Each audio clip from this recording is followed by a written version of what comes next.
Hi guys, Joe here. So some people ask me what I keep in my Esee pouch. So this is the Esee 5. This is the Esee 5 sheath that's been modded, and I'll just show you what's in the pouch quick.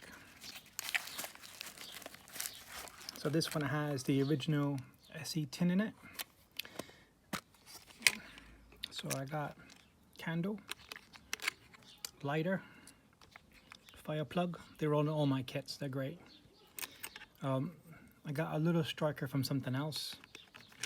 I got a strike fire, cotton Vaseline in a straw, duct tape, another fire plug, some of that Harrow paper card stuff, and then some jute sticks. So this is basically just a fire kit on my pouch. Let me know what you think in the comment section. Thanks guys for watching, and I'll catch you next video. Bye.